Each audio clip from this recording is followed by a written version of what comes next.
Welcome to another This Week in Coworking Discussion. Hey everybody, and welcome back to the This Week in Co-working podcast feed.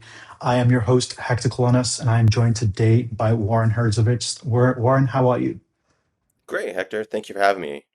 Great to have you here. We're going to discuss Week 13's newsletter for 2026. If you're following along anywhere and you're not driving, hop over to thisweekincoworking.com and click on Week 13, 2026 to dig into different links that Warren and I are going to discuss today. So, Warren, people have definitely seen you around the conferences. You have a reputation that precedes you. You're one of the friendliest guys in co-working, but you haven't always been in the sales role. You came from a legal background, joined the co-working ecosystem with One Systems, I believe, and then now are Correct. leading kind of the sales org over at Yardi.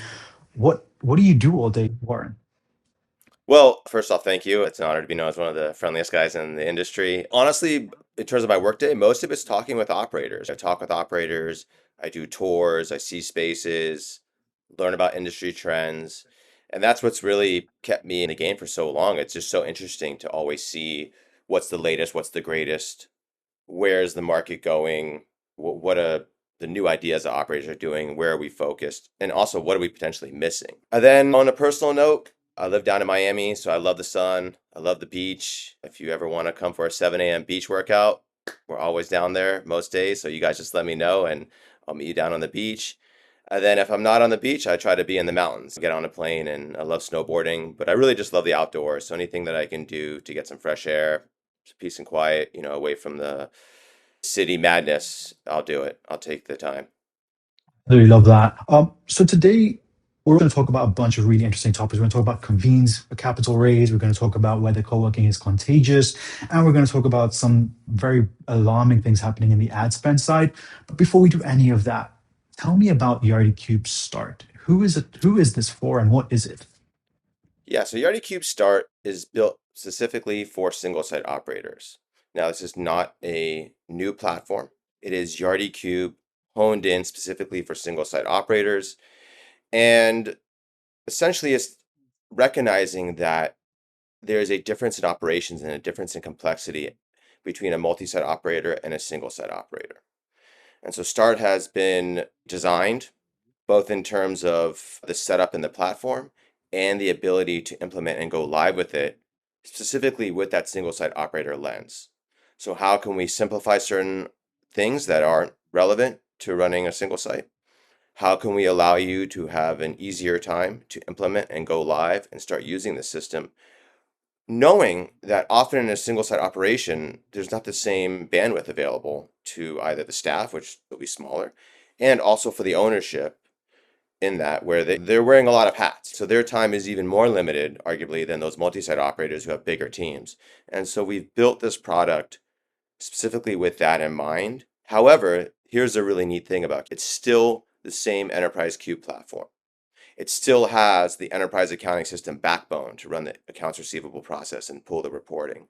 It's just simply been made more accessible and easier to use. We've taken years of experience of implementing thousands of locations and making it a consultative approach. So saying, listen, we understand, especially for those new single site operators who are still learning the industry and learning what they need, we understand what's important for you here. So just to get you live, here's a pre-built playbook that's going to let you go live. And down the road, as you're running your center and learning more, you can certainly make adjustments and go into the settings and change it around how it's going to work. But really, it's been built with that in mind. So it's very, as you said, it's extendable. It is the same stack as your enterprise clients are using. It's priced very affordably. But my question for you is, whenever people see a start program or an early bird program, they're always like, what has been cut out? Are there any key pieces of functionality that they don't get with Cube Start? Yes, there are some limitations. The trade-off for reducing the price and making it more amenable to single site operators, we did remove certain functionality, but a lot of that functionality is focused on that multi-site operation. So the idea is single site operator has an easier time in running the space, mainly because they can focus only on that single space. And so with that, the things that we've removed are not going to degrade the ability to use the platform and run their space effectively in Cube Start. And again, it was designed as everything within Yardi, where as they grow, because many of these single site operators may move to multi-site, that is oftentimes their goal, it can simply just be a phased approach where you can say, okay, I now need the higher level while not having to do another implementation, but not losing any of the work and information that's already been put into Cube, just simply an upgrade. Similar to other classic products that we use, where you start off with a certain level and then the ability to upgrade, and we've provided that same flexibility here in Cube. Of that you can upgrade at any time, right? It's not priced in a way that you can only have 100 members or 200 members, right? It's a flat fee. And if at any point they want to upgrade to additional functionality, they can just reach out to your team and be like, hey, we're growing, we're launching a second location, and upgrade at any time. Is I understanding it correctly? Yeah, that's absolutely correct. And I think that's one of the places where we stand out as a software provider, in that we just charge a flat fee versus charging by, let's say, member or by use of the product, things of that nature. What we're looking at is, hey, listen, this is a flat cost for you that you can account for throughout the term. And then as you grow, that's all yours. We're not looking to grab our extra pieces of that. We want to celebrate your growth and help you grow, but obviously not take a part of that growth. Yep. I mean, it's definitely, we've seen it again and again from Cube. I mean, when you rolled out your e-commerce module or us module and your Exactly. portal, there was no commissions. There wasn't, it was all a flat product that you sell as software, as a service. So great to see that being portrayed in the Start program as well. So, Warren, should we dive into the news this week? Yeah, let's do it. So, probably one of the biggest stories of this week has been Convene's $230 million round. Um, not into Convene as the location, but as the new group entity that now holds Convene and a few of the other brands. It's called Convene Hospitality Group. It owns obviously Convene, the synonymous brand, but it also has Newhouse and ETC venues as part of this multi-flag group. They've raised a bunch of capital to now go on the expansion. What do you read from this news, Warren? Well, one, capital's looking back at co-working. There was a period there, we all know about it, where capital fled away. And for many folks listening, they're still probably saying, look, financing is hard for me to get because the banks still don't understand the economics of co-working. Yep. However, this is an important second step, I would say, because Vast had their big news recently. And so now we're seeing this trend that capital, private equity is coming back into it. They're understanding a couple different things that are very important. One, that this is here to stay and realistically only going to grow. The demand for not just co-working, how we think of office co-working, but anything along that flex environment, that amenity usage, that's going to continue to grow. And then two, and I think this is even more important, because the first factor I think all of us already know about in the industry, but the second factor is they're finally seeing the economics work, that you can run these spaces and they can be successful and they can make profit if they're done correctly. And I think that's the most exciting part here, because as we know, private equity will lead the charge, and then behind them, the hope is that the banks and other financial institutions look at this and recognize that, hey, this is a profitable business and we can finance it without having to make our lenders who are running co-working spaces run in circles to try to get that funding. Yeah, absolutely. And it does definitely speak to the changing nature of how people use space, the on-demand capacity that Convene opens and operates, not only through Newhouse as a membership-driven organization, but also through their event business, which is a substantial part of Convene, and through ETC venues. It's also showing another shift. As you mentioned, the capital markets are looking more favorably, and there's a few undercurrents as to why we are seeing that happening. Reporting is getting clearer. People are getting better benchmarks. This is what we've been doing for 10 years, 5 years, 3 years. Here is our unit economics per space. We're starting to speak a similar language to the capital market, obviously a lot better. And we've got to also shine a light on the fact that more and more landlords who have the relationships with the capital markets are getting in on the game, right? One other thing I think is really important in that is that it's a standardization of the word co-working. Yeah. Love it or hate it, and I know there's people on all sides of that, co-working is the industry name. And for so long, we've both been in the game for a long time, co-working was thought of as a certain niche within shared space. And I think that's what created a lot of issues and misalignment between the operators and the financial institutions.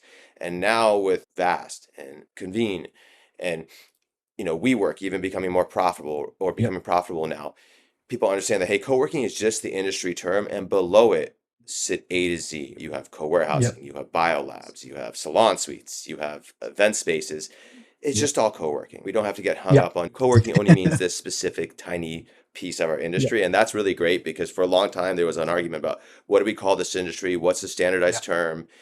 And as I said, for better or for worse, that's what we've landed on. And the banks are picking up the same thing, which is great to see. Yeah. Absolutely. I completely agree. I'm on that camp where co-working is the overarching term and underneath it falls the other things. I Mhm. would even say that spec suites and flex space fall under the co-working bracket Absolutely. as opposed to the other way around. We have done a better job of telling that story. A lot of the successful brands are out there and showing their statements and showing their stories. We're also seeing public markets look at this, right? We have roll-ups happening in APAC. We have Watso, who are publicly listed REIT. Australia shifting all their focus into flex/slash co-working. Completely agree that the narrative has shifted. And yes, I acknowledge that there are folks out there who are like, this isn't real co-working. And I feel that. And there is a space for community driven spaces Mhm. in the global industry. I don't think we should shy away from the fact that co working is getting value out of being the umbrella term. We're seeing it from these raises, private equity coming in to both the software and the operator side and building new entities, new businesses. Because if there wasn't a growth opportunity, PE would not be looking. So Absolutely. it's definitely worth taking that as a nod. So I'm excited for what comes next. Um, what story do you want to do next, Warren? I know we were running through the newsletter together. Yeah, let's go ahead and do Cat Johnson's Co-working is Contagious. That Well, you I would, think the idea there that, again, we just talked about co-working as this industry-wide term, and the reality is not every operator is focused on the community side, and not every business is going to be the right fit for that. But the folks that are running these spaces really should understand the importance of that community aspect. And it's interesting because as I tour hundreds, maybe arguably thousands of spaces at this point, the loyalty to those spaces that drive a community is just incredible. It's not about what's the lowest price point or possibly even what's the closest to my house. It's when I Mhm. get there, what gives me the best feeling, what gives me the best sense of belonging, what gives me the best place to go and just feel good about the day or just talk to folks and really feel like I belong somewhere, even if we're not coworkers in the same business or even in the same industry, we still relate to each other because we're here every day, we're seeing each other and issues even outside of work that we can relate to. And I think that really drives that community. And it's interesting because in many ways that community, and I'm sure Kat would agree with this, is stronger in that co-working space in a traditional office space. I think of Yardi and some of our offices, you just stick to your department or your division versus that co-working component is, hey, I'm going to meet everybody from all over space, from different industries, different positions, and then relate to them on that manner. Almost like we're back in school where you just that first day introducing yourself to everybody there. And there's something definitely there about community focused spaces. Going back to what we were saying about the overarching terminology, if we think of co-working as the ecosystem of workspaces that you can choose, a lot of folks are going to gravitate to the spaces where they feel belonging, they feel community, they feel Hmm. supported, if not all day, every day, but for the days that they need that. And so there is a Yeah. big need for operators to remember that if you're in that business, that is where your strengths lie. Yes, you won't be able to have a global network of 100 locations that they can tap in and tap out of, but for the people that matters to them, you are the core part of their ecosystem of work, right? And so that is very important that folks do not forget that. Kat also brings up a very valid point that there's a lot of things that are contagious in co-working: happiness, joy, belonging, feeling like you're part of something bigger, even if you are working for yourself or you're a remote worker Hmm. or you want to just get out of your team's space for a little bit and speak to someone in the coffee room.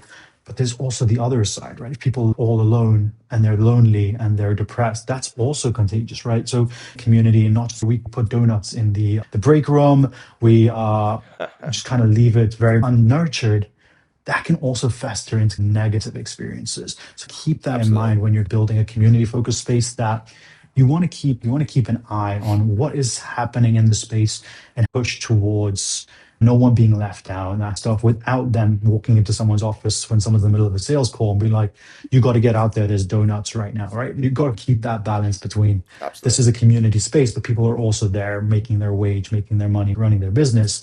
So it is an art more than a science of building a space that does foster community. So I really love this piece that Kat Johnson shared as well. And one other thing I'll highlight there too is early on in the industry, design was a difference maker. The idea of some of these spaces were revolutionary. Oh my God, I've never seen an office space look like this versus what we thought of pre-co-working. However, I feel like with the right budget, most spaces have caught up to that. So the design aspect, yes, if you go very high end, it's a differentiator. But for most folks living within a budget, it's almost one and the same. So how do you differentiate yourself? And I think that's where what Kat really leads into, which is the community you create and the community led by your team. That's going to differentiate yourself from all those other spaces around you and all that competition popping up, because we all have the glass walls and the privacy separators and, like you said, the nice kitchen with the donuts. So why am I coming to your space every day versus another space that's saying, hey, we're less expensive or we have a promotion? It's because I belong here. This space cares about me. They know about me. And I don't want to start all over somewhere else. So to her point, that has become more important than ever, especially as I tour these spaces. I now, and this actually I thank Liz Elam for, I really think about what the staff's interaction with me. How are they responding? How are they treating me? And that was an amazing experience when I walked in, and it just felt like I was the most important person in that room for that moment when they were talking with me. And that really is a big difference maker for the members.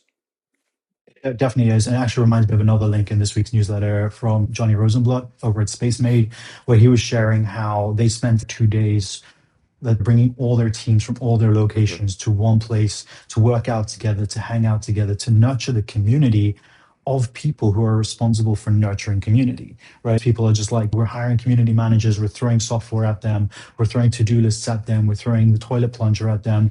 And we're like, why aren't they nurturing community? Well, you've got to find out that balance of how do you support them to do the nurturing work that they need to do, but also make sure the space is running and operational and all that stuff. So it is definitely the spaces that are really kicking butt at nurturing community are looking after their nurturers and bringing them together. I always think of it like a race car, the team that does like changing the tires. A good co-working space, they're just naturally handing off to each other, the different team members. There's not even necessarily a discussion. It's like, hey, I got you. You're busy at the front desk, I'll do the tour, or I'll take this person to the conference room, or I saw something, I'll take care of it. There's just such a natural flow. And so Johnny was doing is so important, because if your team doesn't collaborate or have a sense of community amongst each other, then how are they going to outbound that to the members coming in? So yeah, it's really absolutely. important point. And I'm just going to bring it back to the small indie spaces, that one location space where you maybe have one member of staff and you're like, well, all this team stuff doesn't matter. Well, it still does, because I've been in spaces where there's one community manager, sometimes just the owner, and the members become the ones that step up. Like, the community manager is busy fixing the toilet, whatever it is. And the members are like, well, let me show you around. Let me introduce you to me, tell you how the day passes work, because you fostered that sense of belonging where everyone feels like they're part of this and they want the right people to join their community. So yes, I think there's tips in there for every size operator. Definitely think it's a good topic to keep bringing up. I know we beat the drum about community and nurturing community a lot on this podcast and elsewhere, but it's critically important to getting the differentiators right, as you mentioned earlier. Talking about differentiation, there was a very good call out this week from the CEO over at Spacebring, where he was like, if you are just running ads on the word cowork near me, cowork in my city, and you're not actually aware of the fact that Anthropic, the company behind Claude, released a product called the Claude Cowork, you're probably spending money on ads for a product that has nothing to do with sharing workspace, renting desks, or day passes. And you should probably look into that. You probably want to look into your stats and go make sure that you're using what is called negative keywords to remove yourself from search results that involve AI, unless you're an AI focused co-working space, or Claude or Anthropic, or how to use Cowork. You're just going to be spending money on clicks and intent that is not for you. So you just want to look into that. So it brings up a much bigger question, and that is, how are you showing up outside of Google search? How are you showing up in the way people are starting to use the internet? Warren, you were saying about some stats, right? What does the search world look like these days? Yeah, it's actually interesting. Something I just thought of. So interesting that early on in co-working, we couldn't actually define, nobody knew what co-working was. So when you Google co-working, you didn't even know where to go. And now the exact opposite, co-working is now meaning too many things. But to the question, I think this article really made me think about not just be careful what your SEO search is doing, but also how are you showing up in the results? Because last I checked, about 45 to 50% of search results these days in Google are not going to end websites. They're just stopping at the Gemini AI result. And even myself, I would say I'm higher. Probably 8 out of my 10 searches don't even go to end of a website. So how are you showing up when you do an AI search, what's called answer engine optimization, AEO? Where is that information pulling from? And what is it reflecting about your space? Because if you're simply relying on information embedded within your website based on what we knew 10 years ago with regards to SEO, or even 3 years ago with what we knew SEO, it's off. It's not necessarily pulling from that data. And frankly speaking, the AEO search may not even touch your website. It may be going to things like Reddit or other blogs that are talking about your space or leaving reviews about your space. And now you're just hoping that these reviews are accurately reflecting how your space runs, what it looks like, and what that person is searching for. Yeah, that's definitely the entryway. Like, how are people finding you? How are you showing up? But then we also had another link in the newsletter this week about someone who was saying that your website is pretty much useless, at least for his space or his spaces, because most his volume, most of his leads, most of his demand is coming through Google Maps, another type of interface, Yeah. which last week just rolled out Chat with Maps, which is a AEO version of Google Maps. So instead of searching for locations and pins on the map, you talk to the map. Like, I'm looking for a co-working space that has a podcasting studio that is open, that I can buy a day pass for. And once again, if that information is not on your website, it's not on other websites, it's not the LLMs are looking, are you even showing up? All of these new portals are opening up. The listing platforms, I'm not sure how open they are with their SEO stuff and if that's feeding into it at all, but it all opens up another question of, okay, you've caught their attention, able to be transacted with in a few clicks from that page. And that is a huge topic. I know Cube also has a e-commerce module that you offer to your operators. A lot of companies are now investing heavily in e-commerce for their website and front ends, but we're also seeing this emergence of agentic commerce. What does it look like when the bot's booking meeting rooms? What does it look like when a calendar automatically blocks the room that one of your members need? How do you process that? How do you transact on it? How do you trust it so that your whole meeting room doesn't get booked by spam bots trying to put things up on your screens, right? Yeah. These are all attack vectors that we've never had to think about, but it's definitely conversations that I keep having with CIOs and CTOs where it's like, okay, what if everything goes right, but also what if someone messes around with our systems? Yeah, that's an interesting perspective on what could go wrong with the AI. I suppose I haven't spent, at least in the co-working realm, I haven't spent too much time there. But it's interesting because when you also brought up the self-service, that's exactly where my mind went as well. And I don't just view it as, yeah, I have to be able to sign up all the way through, because I recognize a lot of co-working spaces have certain focuses or people that they're really leaning in towards. So they want to have some sort of vetting process. So it's not as much, hey, I have to sign up, but it's certainly, let me see what availability you have, right? People who have talked to me in any capacity, they've heard me say this, which is, I still can't believe that in the co-working world, to look at occupancy or availability, I actually have to physically go into your space. Yeah. And if you compare that to most of our other shopping experiences, buying a car, looking for a house, it's online. I show up and I already know what's there, what's the price, and if it's the fit for me. And then it's just about the vetting and negotiation versus let me come there not even knowing if you Yeah. have what I need. And I think a lot of people aren't even seeing traffic because it's dropping off before it even shows up at your door or on the phone or even in the Yeah. inbox, because it's just not there and you move on. And not in the co-working world, but in my own experience and across people that I've talked to anecdotally, they're doing the same thing, just generally when it comes to shopping. And it used to be, the thought process there was, well, people only do that with low cost, low commitment items, which is true. The Amazon approach to the world of everything at my doorstep right away. But also it's moved up to the higher commitment, higher cost components. Like I said, renting an apartment for a year. In today's model, most of the younger generation renting apartments are experiencing this purely online and showing up with the keys to open that apartment. Same with That's buying a absolutely car, right. another big commitment item. And so it's something to look at. And the only other takeaway I'll add there is that for folks who are looking at the AEO side and saying, where do I start? What do I do? Start with your reviews, because that's a lot of times where AEO is going. And then I give credit to another operator who put me onto this, is go to the Reddit, go Coworking Reddit, go Coworking in your local city Reddit, see what's being written about you, see what questions are being answered, and then become a participant. Don't become an obvious, Yes. supporting of your space, but become a participant and a person who is giving knowledge back. Yep. And then naturally it'll start to filter that. Obviously, it's gonna be with your lens, focusing on Yeah. how you run your co-working space, and AEO is gonna be picking that up and giving Yeah. those responses to folks doing those searches. Absolutely. I mean, I would definitely want to hit on that point is be a participant, right? I've seen so many co-working spaces going into their city and just being like, hey, we're a co-working space. Just wait for the comments, wait to answer the question. If you get in and you recommend your space and a bunch of other spaces, AI angels are going to treat that like gold, as opposed to come to my co-working space, I'll give you a free day pass. That's not going to convert. Give information, build a reputation that the engines can be like, this is a reputable source, always shares good insights. That's what you're going to get better results from, because it's not just a matter of scraping data anymore. The SEO's Yeah. crawlers days are over. The data is now being contextualized. Even what you put in your meta title in SEO isn't what shows up on Google anymore. It transforms it based on the intent.